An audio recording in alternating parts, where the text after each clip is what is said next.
American bald eagle foundation के Dave उलरिड का एक सीवियर एक्सीडेंट हुआ जिसमें उनकी बॉडी का नीचे का पार्ट बिल्कुल पैरालिसिस हो गया। तकरीबन 30 साल वो व्हील चेयर पे रहे जब उन्हें एक व्यक्ति मिले, स्टीव क्रोचल, जिन्होंने डेव को अर्थिंग यानी अपने शरीर को अर्थ से कनेक्ट करने में मदद की और मात्र 1 महीना जमीन के साथ संबंध बनाने से जो व्यक्ति अपने पैर की उंगलियां नहीं हिला पा रहा था वो व्यक्ति अपने पैरों को मूव कर सकता था। ये देखकर डेव के बेटे डॉगलस ने ईगल फाउंडेशन के फेसबुक पेज से कुछ महीनों बाद अपनी खुशी जाहिर करते हुए एक फोटो डाली, क्योंकि उनके पैदा होने के बाद पहली बार उन्होंने अपने पापा को अपने पैरों पे खड़ा होते हुए देखा था और सोचा हमें एक बार भी दिन में नंगे पैर नहीं चलते। पर डेव स्वस्थ कैसे हो गए? दरअसल हमारे सेल में माइटोकॉन्ड्रिया होता है जिसे पावर हाउस ऑफ सेल कहते हैं, मतलब हर सेल को एनर्जी माइटोकॉन्ड्रिया देता है और नंगे पैर चलने से डेव की बॉडी में अर्थ से मिलने वाली इलेक्ट्रोमैग्नेटिक एनर्जी ने माइटोकॉन्ड्रिया को फिर से हाई एनर्जी दी, जिससे उनके सेल फिर से जाग उठे। मात्र नंगे पैर चलने से ये चमत्कार हो सकता है। यही नहीं, जिनको माइग्रेन यानी सर दर्द की प्रॉब्लम है, ऑटो इम्यून डिसऑर्डर है, वो सभी कम से कम 1 घंटा नंगे पैर मिट्टी में चलना शुरू करें। क्लिंट ऊबर नाम के व्यक्ति ने सोने से पहले अपने बेड पर डक्ट टेप, जो कि मेटल या फॉइल से बना हुआ था, उसे बिछाया। उस फॉइल में कॉपर वायर एक तार को बांधा, उस तार के दूसरे एंड को अर्थ में गाड़ दिया। वो व्यक्ति उस बेड पे सो गया। सुबह उठने के बाद उस व्यक्ति ने उस रीडिंग को, जो कि उसके डिवाइस में स्टोर हुई थी, UCLA नाम की एक रिसर्च ऑर्गेनाइजेशन के पास लेके गया, जहां पे उसने दावा किया कि धरती से निकलने वाली एनर्जी से हमारी बॉडी में इन्फ्लेमेशन यानी पेन खत्म हो सकता है, जिससे नींद बहुत अच्छी आती है। तो लोगों ने उसको पागल समझा कि अरे बेवकूफ है, ऐसा थोड़ी हो सकता है। क्लिंट ऊबर का ये कहना था कि सिर्फ 2 घंटे नंगे पैर घूमने से आपकी बॉडी में इतने बदलाव हो सकते हैं कि आप हैरान हो जाओगे। इस दावे पर उन्हें रिसर्च करने की अनुमति मिल गई। 60 लोगों के ऊपर रिसर्च कंडक्ट की गई। आप हैरान हो जाओगे, उन 60 लोगों को नंगे पैर रहना था, जमीन पे सोना था। उसमें यह पता चला कि उन लोगों को जो बीमारी थी, जैसे PMS जो बेसिकली फीमेल्स को होती है, वो खत्म हो गई। अर्थराइटिस खत्म हो गया। इन्फ्लेमेशन जिससे क्रोनिक डिजीज होने की संभावना होती है, वो भी खत्म हो गया।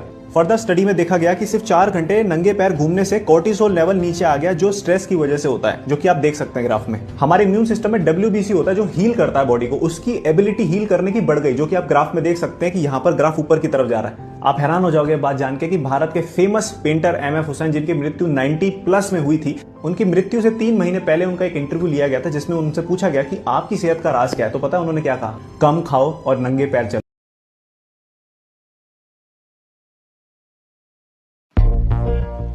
अरे भैया।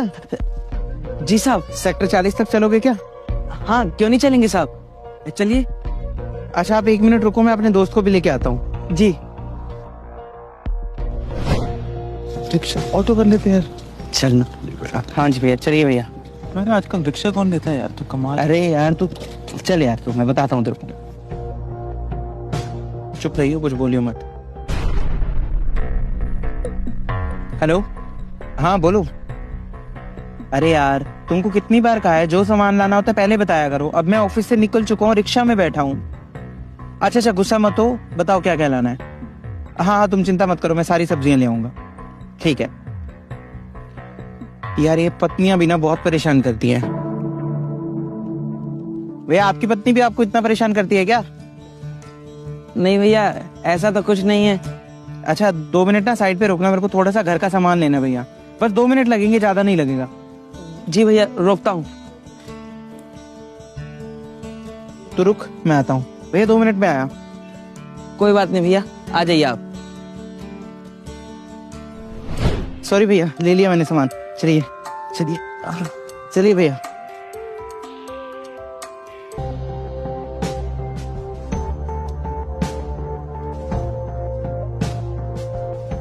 हेलो। अरे तुम चिंता मत करो, मैंने पूरे हफ्ते का राशन ले लिया है, सारी सब्जियां ले ली है तुम्हारे लिए। क्या क्या मतलब ऑनलाइन मंगवा लिया? यार अभी तुमने ही तो बोला था। अब इन सब्जियों का मैं क्या करूंगा, खराब हो जाएंगी यार। अच्छा तुम गुस्सा मत हो, ठीक है। ये पत्नियां ना सच में दिमाग खराब कर देती हैं यार। बताओ, पहले मुझे बोल रही थी सब्जियां ले लो, जब मैंने ले ली है पूरे हफ्ते भर का राशन, तो अब कह रही है कि मैंने ऑनलाइन मंगा लिया। अरे भैया, बीवी बच्चों के लिए तो करना पड़ता ही है ना। लीजिए साहब, आ गए आप। हाँ थैंक यू भैया। कितने पैसे हो गए आपके? 40 रुपए हो गए। 1 सेकंड। ये लीजिए भैया आपके पैसे। अच्छा भैया, मेरी पत्नी ने तो ऑनलाइन सारा सामान मंगवा लिया। ये कुछ राशन और सब्जियां हैं, मेरे घर तो अब खराब हो जाएंगी, इनको आप रख लीजिए। अरे भैया हम कैसे रख सकते हैं, ये तो आपका है ना। भैया आप मुझसे 10-20 रुपए फालतू ले लेना, पर ये रख लो। अगर अब मैं घर लेके गया ना, मेरी पत्नी बहुत गुस्सा होगी यार। आप रखो, आप चिंता अरे भैया ठीक है भैया, थैंक यू। ये बिल्कुल ही पागल है।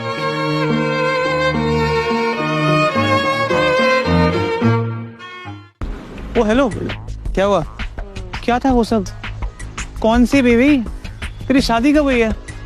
अरे यार एक्चुअली वो जो रिक्शा वाला था ना, उसको इस सामान की बहुत जरूरत थी, बस इसीलिए मैंने ये सब किया। अच्छा, और ये सब तुझे कैसे पता? बताता हूँ। हाँ सुशीला। सुनिए, कुछ पैसों का इंतजाम हुआ? अरे क्या बताएं, अब तुमको मालूम है कि आजकल सब ऑटो से जाते हैं, रिक्शा कोई करता ही नहीं है। अब सवारी मिलेगी तभी ना कुछ होगा। घर पे राशन बिल्कुल भी नहीं है। अरे तुम जानती हो कि पिछले महीना जितना भी कमाई किया था वो सब दवाई पानी में चला गया अम्मा के। हम लोग तो भूखे भी सो जाएंगे, पर बच्चों ने भी सुबह से कुछ नहीं खाया। का? बच्चा लोग कुछ नहीं खाए हैं? चलो कोई बात नहीं, तुम चिंता मत करो, हम कुछ करते हैं। हाँ हम कुछ करते हैं, शाम को ले आएंगे सब्जी। ठीक ठीक है। ए भगवान, अब कहाँ से करेंगे? तो बस मैंने उसकी सारी बातें सुन ली थी, इसीलिए मैंने ये सब किया। तो भाई अगर तुझे उसकी मदद ही करनी थी तो सीधा सीधा उसको पैसे पकड़ा देता, ये सब करने की क्या जरूरत थी?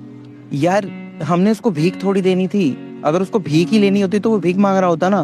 तो सोच, आज के टाइम में जब सब लोग ई रिक्शा और ऑटो रिक्शा चलाते हैं, वो बेचारा रिक्शा चला रहा था, इतनी मेहनत कर रहा था, सोचो उसकी कितनी मजबूरी होगी। वो भीख नहीं मांगना चाहता, वो कमा कर खाना चाहता है। तो क्यों किसी के सेल्फ रिस्पेक्ट को हार्म करना, क्यों किसी के अहम को ठेस पहुंचाना? और वैसे भी मदद ही करनी है, जिस तरह से मर्जी कर दो। चलते हैं। किसी की मदद करनी है तो इस तरह से कीजिए कि उसे भी पता न लगे कि आपने उसकी मदद की है।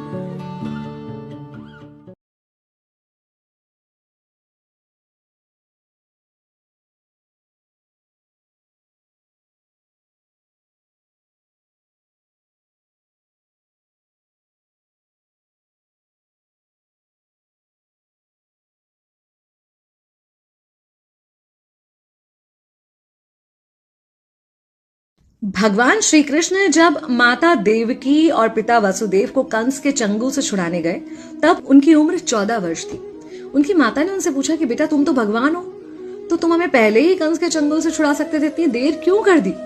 तो कृष्ण जी ने कहा, माता क्या पिछले जन्म में आपने मुझे 14 वर्ष का वनवास नहीं दिया था? माता हैरान रह गई, बोली ये क्या कह रहे हैं आप? तब कृष्ण जी ने बताया कि पिछले जन्म में मैं राम था और आप थी माता कैकेयी, और आप ही ने मुझे 14 वर्ष का वनवास दिया था, और कर्म फल से कोई। फ्रेंड्स, आज हम बात करेंगे डायबिटिक पेशेंट्स में साइलेंट हार्ट अटैक क्यों होता है। यूजली हार्ट अटैक जब होता है तो हृदय की नलियों में जब ब्लॉकेज डेवलप होता है तो उससे सेल्स का ऑक्सीजन सप्लाई और ग्लूकोज सप्लाई बंद हो जाता है। इस सिचुएशन में सेल्स एक लैक्टिक एसिड करके एंजाइम बनाने लगते हैं, जो अब नॉर्मल शुगर का मेटाबॉलिज्म होता है वहाँ पे, उसकी वजह से ये लैक्टिक एसिड हार्ट के नर्व फाइबर्स को स्टिमुलेट करता है, जिसकी वजह से ब्रेन को मैसेज जाता है कि पेन हो रहा है, जहाँ पे हार्ट में कुछ प्रॉब्लम हुई है। लेकिन जब पेशेंट को डायबिटीज़ होता है तो ये मैसेज कैरी करने वाले नर्व फाइबर्स डैमेज हो जाते हैं, जिसकी वजह से ब्रेन को कोई मैसेज नहीं पहुँच पाता, और भले हार्ट में लैक्टिक एसिड ज़रूर बनता है लेकिन ब्रेन तक वो ट्रांसमिट नहीं हो पाता, जिसकी वजह से ब्रेन को कोई इन्फॉर्मेशन नहीं मिल पाती कि वहाँ पे हार्ट अटैक आया है या हार्ट में कोई तकलीफ है। इसी वजह से 10 से 20% पेशेंट्स को डायबिटिक में पेनलेस हार्ट अटैक होता है। 80% पेशेंट को फिर भी पेन होगा, हालांकि वो थोड़ा सा कम हो सकता है, पर 20% पेशेंट में लगभग पेनलेस हार्ट अटैक हो सकता है। ऐसे लोगों में ज़्यादा सतर्कता रखनी पड़ती है, नहीं तो पेशेंट की जान जा सकती है। जो आपके भाग्य में है वो कौन छीनेगा आपसे?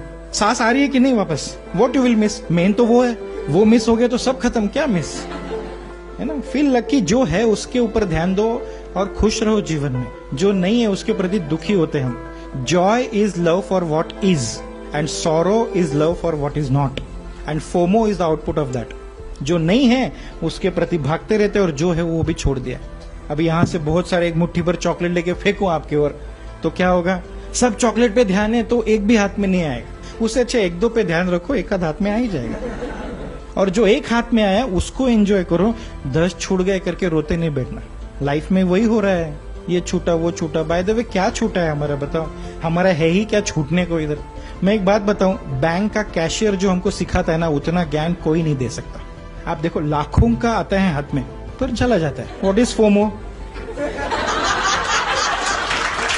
इतना आया, देखो हाथ आया पर जेब न लगा। ना उनको देखो, उनसे सीखना चाहिए हमको कि क्या कुछ फियर ही नहीं है कुछ मिस आउट होने का, क्योंकि क्या है वो ओनर नहीं है, ओनर नहीं है तो वो पजेस करना भी नहीं चाहता. We are not the owner of this universe but we want to possess everything, that's a problem. So ये कैशियर से सीखना, encash your life and whatever you have in your life.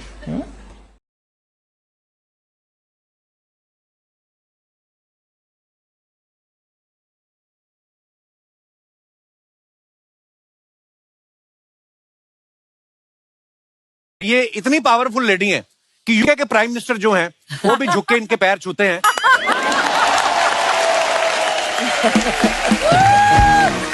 क्योंकि UK के prime minister जो हैं honourable Rishi Sunak जी, वो इनके दामाद हैं.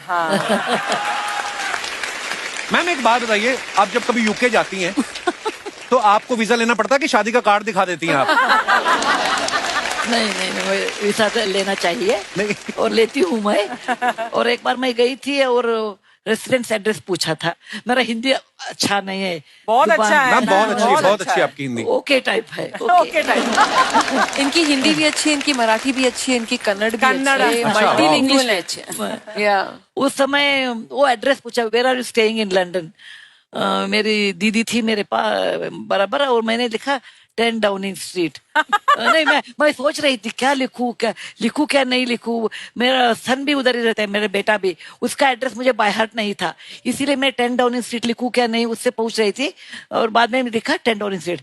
वो that fellow looked at me and said, are you joking? हमने बोला नहीं, सच्ची बोलती हूँ, 10 डाउनिंग स्ट्रीट. उनको ऐसा लगा कि मैं मजाक कर रही हूँ. कि किसी को नहीं पता लगता है कि मैं ऐसी हूँ, 72 इयर्स ओल्ड लेडी हूँ और सिंपल हूँ, इसीलिए वो प्राइम मिनिस्टर की सास नहीं बन सकती हूँ, ऐसा लगा.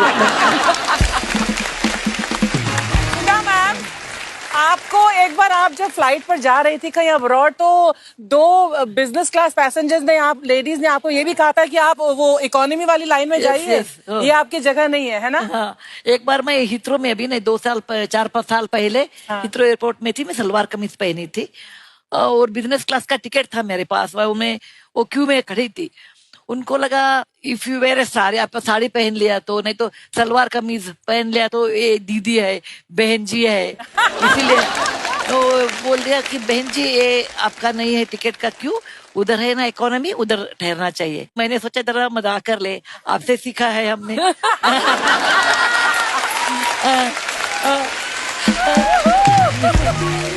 आप तो गुरु है इसमें. अरे इसलिए मैंने बोला नहीं, मैं इधर खड़े रहती हूँ. वो बता दिया कि तुमको मालूम है बिजनेस क्लास का कितना महंगा होता है. कितने एडवांटेजेस है. और दोनों बात करते थे, हमने ऐसे ही चुप रहे. वो बोल दिया हिंदी में बोलते थे, बाद में बोला इंग्लिश में बोलना शुरू किया. अरे कैटल क्लास लोग है, कैटल क्लास, उनको क्या पता है इकोनॉमी के लोगों को बिजनेस क्लास माने. अभी एयर होस्टेस आ जाती है, बाद में वो क्यों चेंज करती है. लेकिन एयर होस्टेस आ गई, वो मुझे अंदर छोड़ दिया और मैं जाके उनको पूछ लिया. मैंने बोला what is cattle class. Class ऐसा नहीं डिफाइन होता है कि आपके पास पैसे हैं आप क्लास होते हैं. अभी इंडिया को इतना सम्मान लाया है मंजुल भार्गव, ग्रेट मैथमेटिशियन है. वो क्लास लोग होते हैं. मदर थेरेसा क्लास होते हैं. अभी हमारे क्लास लोग होते हैं. और हंसी मजाक में आप क्लास है. और एक्टिंग में हमारा रवीना जी है. क्लास माने आपके काम में श्रद्धा रख के अच्छा काम करते हैं ना, वो क्लास लोग होते हैं. पैसे में नहीं है. इकोनॉमी क्लास माने कम क्लास ऐसा नहीं. मैम यहाँ पे ना अभी क्योंकि आपके इतने सारे चाहने वाले जो आपको एडमायर करते हैं, मैं आपको खाली एक इन्फॉर्मेशन देना चाहता हूँ. यहाँ पे अगर कोई एक लेडी आके आपसे मिले कि मुझे आपके साथ फोटो खिंचानी है, तो मैं आपको धीरे से बता दूंगा वो कौन है. वो थोड़ा सा ध्यान रखिएगा, क्योंकि आपके साथ फोटो खिंचवा के ना वो आगे यूके भेज सकती हैं प्राइम मिनिस्टर साहब को. भेजने दो. तो वो हो सकता है वो ये भी बोल दें कि ऋषि बेटा मैं तुम्हारी मौसी सास हूँ और मैं शादी में नहीं आ पाई थी क्योंकि सुधा दीदी से मेरी थोड़ी अनबन हो गई थी, लेकिन तुम्हारे प्राइम मिनिस्टर बनते सारे शिकवे दूर हो गए. अब मेरा लंदन में 5 रात और 6 दिन का स्टे कर. ऐसी भी है हमारे यहाँ पे. Ma'am, he is hinting at me. No. 10 Downing Street में रहने जाते हो. आप इसकी किसी भी बात का प्लीज मतलब don't believe. Don't believe him. नहीं, हंसी मजाक तो चाहिए, नहीं तो लाइफ रुक्ष हो जाता है।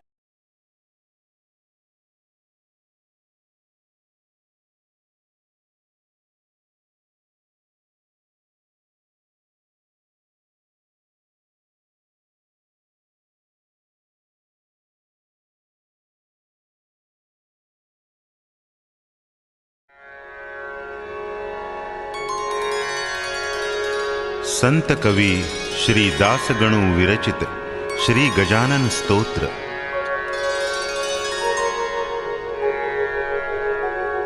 श्री गणेशाय नमः। हे सर्वाद्या सर्वशक्ति, हे जगदोद्धारा जगतपति, साह्य भावे सत्वरगती या लेकरा कारणे। जे जे काही ब्रह्मांडात ते ते तुझे रूप सत्य, तुझ्या पुढे नाही खचित कोणाचीही प्रतिष्ठा।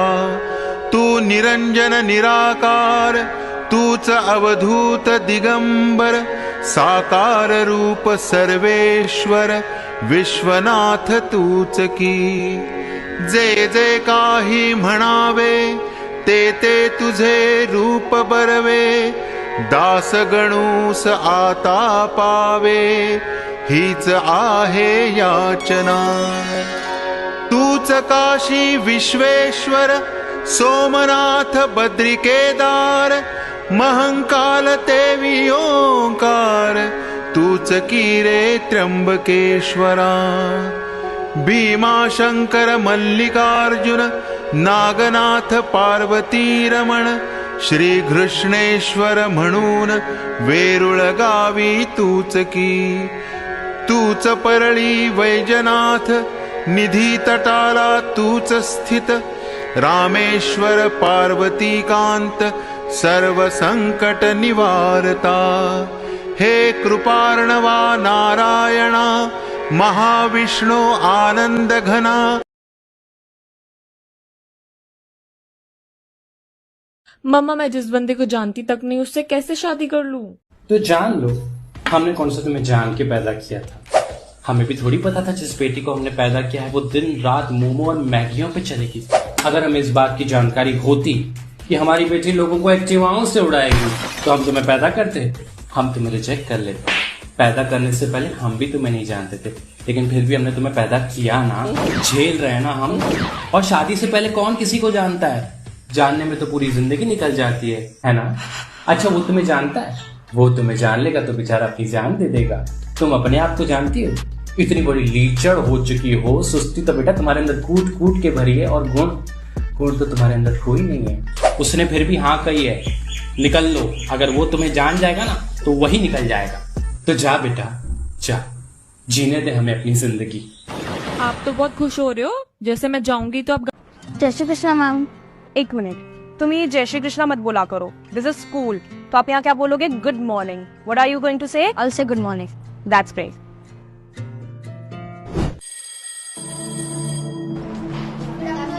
Good afternoon. Jai Shri Krishna ma'am. मैंने तुम्हें समझाया था ना सुबह कि जय श्री कृष्णा मत बोला करो। ये इंग्लिश मीडियम स्कूल है, यहाँ पे गुड मॉर्निंग या गुड आफ्टरनून बोलोगे। इससे समझ में आई बात? और ये जो तुमने ये सिर पे तिलक विलक जो भी लगा रखा है ना, इसे मत लगा के आएगा स्कूल। तुम्हें ये सारी बातें ना समझ नहीं आएगी। तुम अपने पेरेंट्स को कल स्कूल लेके आना। पता नहीं कौन ये सब सिखाता है इन लोगों पर। क्या बात होगी मैडम, ये आप क्यों डांट रहे थे बच्चे को? सर पता नहीं आजकल ये स्कूल के बच्चों को ना क्या सिखाते रहते हैं, जय श्री कृष्णा वगैरह। आपको तो पता है ना ये इंग्लिश मीडियम स्कूल है, यहाँ पे सारी चीजें इंग्लिश में बोलनी चाहिए। तो मैडम जी इसमें बुराई क्या है? भगवान का नाम ही तो ले रहा था ना, ये तो अच्छे संस्कार है उसके। देखिए सर, आप मुझे मत बताइए, मैं भी यहाँ की ना स्कूल की टीचर हूँ और मुझे पता है कि अपने बच्चों को क्या सिखाना है। आप ना सिर्फ अपने स्पोर्ट्स पे ध्यान दीजिए।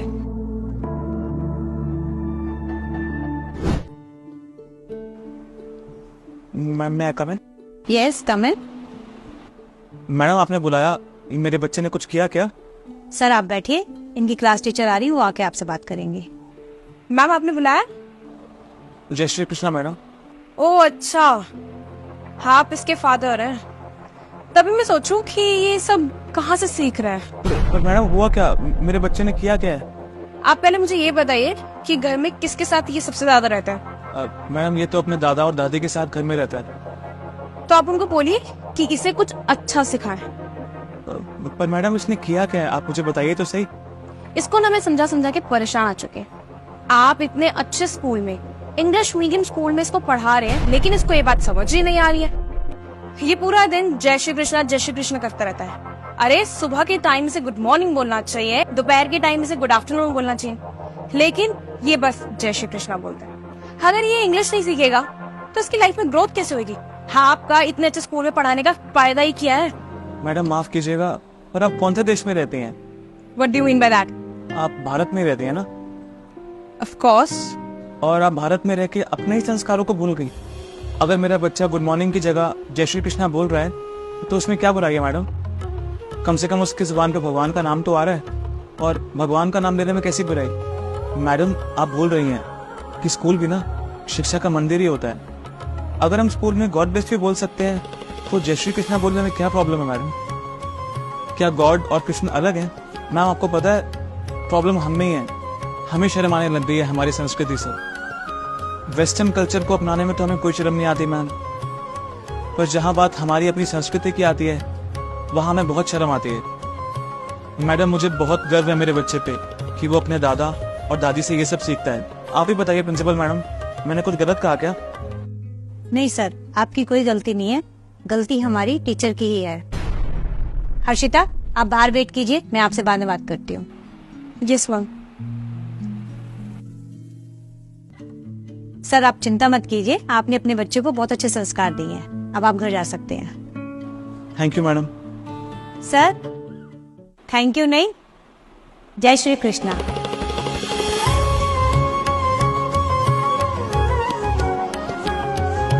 जय श्री कृष्णा मैडम।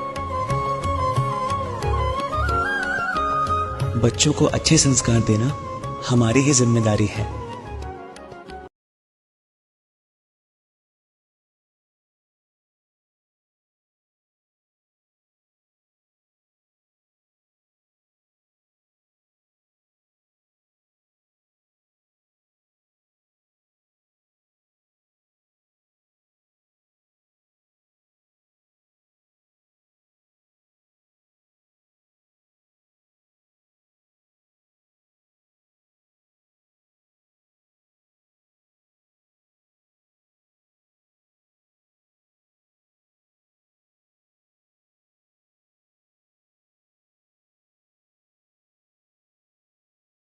एकोणसाठ सेकंद.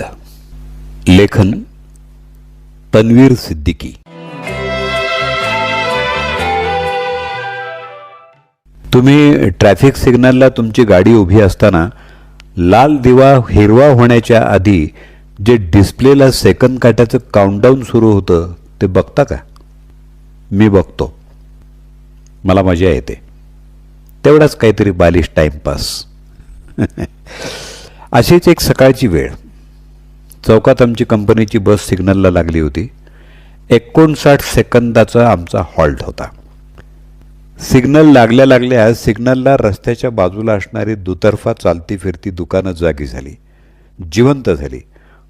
फळं, फुगे, गजरा, खेळणी विकणारे आमच्या गाड्यांच्या समोरून धावू लागले.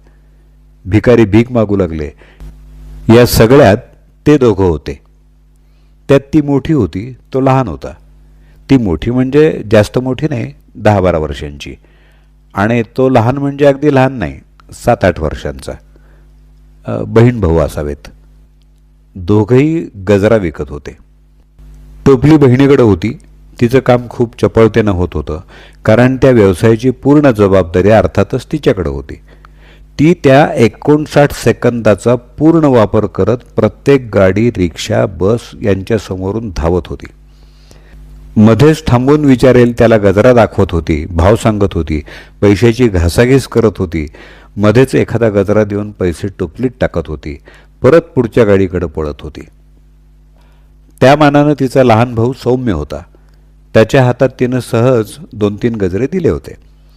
तो आपला प्रत्येक गाडीच्या समोर जाई, त्या हातातले 2-3 गजरे दाखवे, नजरेनंच हवे का असं विचारे, आणि परत पुढच्या गाडीकडे जाई. मध्येच वळून वळून आपल्या बहिणीकडे पाही. वेळ सरकत होती. तिनं आत्तापर्यंत 3 गजरे विकले होते. त्यानं अर्थात तोपर्यंत एकही नाही. आमच्या बससमोर एक स्कूटी होती. त्या स्कूटीवर 2 तरुण मुली बसल्या होत्या. त्यात मागं बसणाऱ्या मुलीकडे तो मुलगा गेला. त्या मुलीला गजरा घेण्यात इंटरेस्ट नव्हता असं दिसत तर होतं, कारण ती त्याला नकार देत होती. पण तो मुलगा पुढं आमच्या बसकडे येणार इतक्यात तिनं पुन्हा त्याला हाक मारली. ते 6 वर्षाचं पोर विजेच्या वेगानं तिच्याकडे धावत गेलं. तिनं भाव विचारला. त्यानं बोटानं 10 सांगितले. बहुतेक तो मुका होता.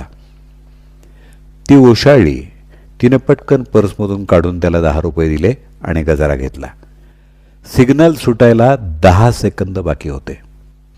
त्या मुलाचा ते 10 रुपये पाहून आनंद गगनात मावेना. तो तोंडानं जमेल तितक्या जोरात ओरडून बहिणीला बोलावण्यासाठी आ आ आ करू लागला. बहिणीनं ते पाहिलं. त्याची बोहणी आणि तो आनंद पाहून ती पण आनंदली. सिग्नल सुटणार होता हे तिच्या लक्षात होतं. ती त्याला खुणेनं चल चल आता बाजूला हो, गाड्या जातील असं खुणावू लागली. माझ्यासारखी कितीतरी माणसं त्या मुलाकडं पाहत होती. माझ्यासाठी ती स्कूटीवाली आदरार्थी आणि तो लहान मुलगा हिरो होता. तेवढ्यात त्या मुलाच्या हातातली 10ची नोट पडली आणि सिग्नल सुटला. गाड्यांचे स्टार्टर लागले, ॲक्सिलेटरचे आवाज वाढू लागले, हॉर्न वाजू लागले, पण त्या मुलाला त्याची काळजी नव्हती. तो भर रस्त्यात ती उडणारी त्याची पहिली कमाई पकडायला जीवाच्या आकांतानं धावू लागला, जीवाची काळजी न करता. त्याची बहीण एव्हाना रस्त्याच्या कडेला बाजूला गेली होती. ती त्याला बोलवायला ओरडत होती. गाड्या हॉर्न वाजवत होत्या, पण तो मुलगा आपली उडणारी नोट पकडत होता. तेवढ्यात ती समोरची स्कूटीच्या मागं बसणारी मुलगी उतरली. धावत धावत त्या मुलाकडे गेली. पुढं बसलेल्या मुलीनं स्कूटी थांबवली, स्टँडला लावली, उतरली आणि आम्हा बाकीच्या गाड्यांना थांबा असं खुणावू लागली. दुसरी मागं बसलेली मुलगी त्या मुलाकडे धावत गेली. तिनं चपळतेनं त्याच्या हवेत उडणारी नोट धरली आणि त्याच्या हातात दिली. Suddenly my heroes were changed. क्षणार्धात त्या दोन्ही मुली माझ्यासाठी हिरो झाल्या. पण त्यांचं दुर्दैव, त्या मुलानं त्या दोघींकडं पाहिलं देखील नाही. तो नुसतीच दोन्ही हातानं ती 10ची नोट निरखून बघत कडेला आपल्या बहिणीकडे चालू लागला होता. ती स्कूटीवाली मुलगी एक हात त्याच्या पाठीवर ठेवत, दुसरा हात आमच्याकडं थांबा म्हणून दाखवत त्याला रस्त्याच्या कडेपर्यंत सोडून आली. त्या भावाची बहीण टोपली सांभाळत पुढं धावत आली. तिनं त्या भावाला हलकीच डोक्याला टपली मारली. त्या स्कूटीवाल्या मुलीच्या पाया पडू लागली. तिला टोपलीतला अजून एक गजरा तिनं ऑफर केला आणि तिनं हसत नाही म्हणून खुणावलं. मागच्या आमच्या गाड्या खोळंबल्या होत्या याची तिला जाणीव होती. ती धावत धावत स्कूटीकडे येऊ लागली. तिची मैत्रीण स्कूटी स्टँडवरून काढू लागली. उसके बाद जो हुआ, ती गजरेवाली मुलगी आता धावत रस्त्याच्या मध्यभागी आली. 1 सेकंद स्तब्ध उभी राहिली. आता मात्र माणसं चुळबुळ करू लागली, ओरडू लागली. बाजूला हो, केली ना मदत असं सांगायला लागली. तिनं फक्त आपल्या भावाकडं हात दाखवत आणि तोच हात आम्हा गर्दीकडं वर्तुळाकार फिरवत, तुम्ही मला मदत केली, माझ्या भावाला वाचवलं, या मूक अर्थानं दोन्ही हात जोडत कमरेपर्यंत 1-2 सेकंद ती वाकली आणि लगेच रस्त्याच्या बाजूला पळून गेली. आता रस्ता खुला होता तरी गाड्या 2-1 सेकंद थांबल्या होत्या. भानावर येत येत एक एक गाडी सुरू झाली, पुढं जाऊ लागली. त्या मुलीला खूप काही मिळालं त्या दिवशी. स्कूटीवालीनं तिला फ्लाइंग किस दिले. बाईकवाल्यांनी, इवन आमच्या बसवाल्यांनी तिच्या बाजूनं जाताना हॉर्न वाजवून तिची प्रशंसा करणारी मान हलवली. आमच्यासारख्या कित्येक लोकांनी तिला हात दाखवला. ती आनंदानं सगळ्यांना हात दाखवत होती. यावेळी मात्र माझा हिरो बदलला नव्हता. माझे हिरो अजूनही त्या स्कूटीवाल्या मुलीच होत्या. ती गजरेवाली मुलगी नाही. कारण ज्यांना हिरो वळून पाहतात ना, ते लिजेंड असतात. भारत वो देश है जहाँ ट्रैफिक लाइट से ज्यादा लोग बिल्ली को देखकर रुक जाते हैं। काली मिर्च 1000 रुपये में 1 किलो। सोचो अगर गोरी होती तो कितना भाव खाती। जब कभी भी अपनी खूबसूरती पर घमंड हो जाए तब अपने आधार कार्ड का फोटो देख लेना। शराब की बोतल पर कितने भी बड़े अक्षरों में खतरा लिख लो, लोग पिएंगे ही, क्योंकि भारत में सब खतरों के खिलाड़ी है। विदेशों में बच्चे रोने पर उसे खिलौना देते हैं, हमारे देश में एक और पैदा कर लेते हैं कि उसके साथ खेलेगा। आजकल के बच्चे जो फरमाइश करते हैं फौरन पूरी हो जाती है, पर हमारा बचपन था 5 रुपए के लिए 1 घंटे जमीन पर नागिन डांस करना पड़ता था। ये तो भारतीय पतियों की किस्मत अच्छी है कि बुरे हो या अच्छे बस पूजे जाते हैं, वरना विदेशों में तो बदल दिए जाते हैं। बीड़ी पीने के बाद लोग जूते से उसे ऐसे मसलते हैं जैसे कि बीड़ी उनके खिलाफ कोर्ट में गवाही देंगी। पत्नी, सामने वाले घर में पति पत्नी में कब से झगड़ा हो रहा है, आप एक बार जाइए ना। पति, मैं 1-2 बार गया था, उसी का तो झगड़ा है।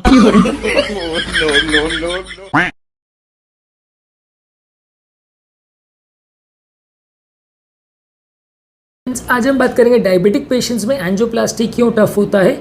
ज़्यादातर डायबिटिक पेशेंट्स को एक नली के हार्ट अटैक भले आए, लेकिन मल्टीपल नलियों का इन्वॉल्वमेंट होता है, एक साथ मल्टीपल ब्लॉकेजेस होते हैं। नली में क्लॉटिंग होने का चांस भी ज़्यादा होता है और दवाइयों का रेजिस्टेंस होने का चांस भी ज़्यादा होता है। यानी कि कई बार खून पतला करने की दवाई जो रेगुलर पेशेंट में जिस डोज पे असर करती हैं, डायबिटिक पेशेंट में ना असर करे। इसके अलावा स्टेंट करने के बाद भी स्टेंट में रीब्लॉकेज और लॉन्ग टर्म स्टेंट में क्लॉटिंग और इस तरह से रिलेटेड प्रॉब्लम्स भी आने का चांस डायबिटिक पेशेंट्स को ज़्यादा रहता है। स्टेंट करने के बाद उसी जगह पे या दूसरी जगह पे नया ब्लॉकेजेस आने का चांस भी डायबिटिक पेशेंट में ज़्यादा होता है। तो इसलिए डायबिटिक पेशेंट को कंपैरेटिवली नॉर्मल से कई गुना ज़्यादा रिस्क पर माना जाता है और उनको बहुत ज़्यादा अग्रेसिवली फॉलोअप और ट्रीटमेंट करना पड़ता है। पहले ज़माने में ज़्यादातर डायबिटिक पेशेंट्स को बाईपास के लिए भेजा जाता था, पर आजकल वो उतना ज़रूरी नहीं है। ज़्यादातर पेशेंट को एंजियोप्लास्टी किया जा सकता है, पर लेकिन ऐसे पेशेंट में मेडिसिन और उनका फॉलोअप बहुत ज़्यादा अग्रेसिव रखने की ज़रूरत है, क्योंकि कंपेरेटिवली लोगों को चांस प्रॉब्लम आने का बाकी लोगों के कंपेयर से ज़्यादा है।